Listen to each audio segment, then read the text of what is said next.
Systemic thinking. In reality, everything can be viewed as a system, like a program or a function. Take a factory as an example. The entire production cycle can be explained as a function.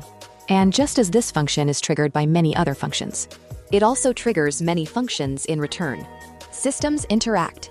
They activate each other. Nothing works in isolation. Architectural quality of systems.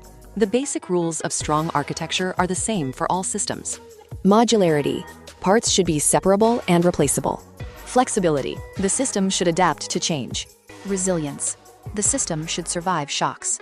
Whether it is a business, an investment strategy, or a personal routine, these principles always apply.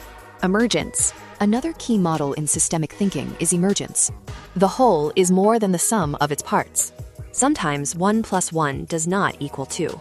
It equals 11. When elements interact, new properties appear. These properties cannot be understood by looking at the parts alone. Markets, companies, and even human societies show emergent behavior. Not will it collapse, but when will it collapse? One of the most important systemic questions is this: not will it collapse, but when will it collapse? Every system, a business system, an investment system, even an economy, is vulnerable over time. Instead of asking whether failure will happen, we should ask when it might happen and prepare in advance. Bottlenecks and the weakest link. This brings us to the idea of the bottleneck. A bottleneck is the slowest or weakest part of a system. That limits the performance of the entire system.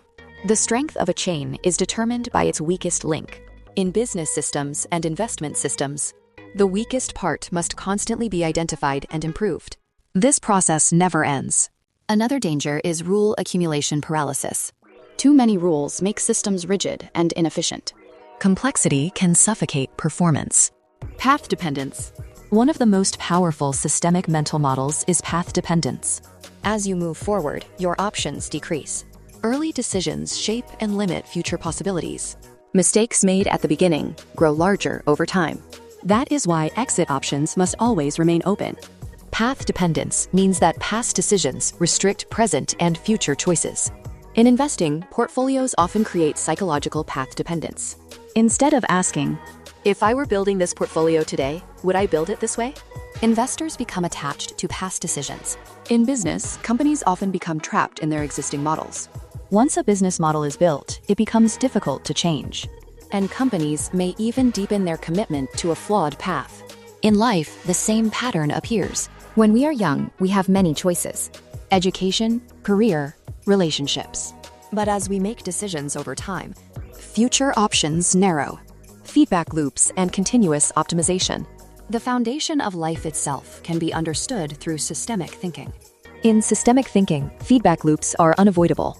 Every system must update itself based on feedback, but adjustments must be made carefully and thoughtfully. Continuous optimization is another crucial model. Through feedback and adaptation, systems become complex adaptive systems. They survive by constantly adjusting to the external world. When combined with chemical models such as autocatalytic reaction chains and self-sustaining reactions, systemic thinking even helps explain the origin of life.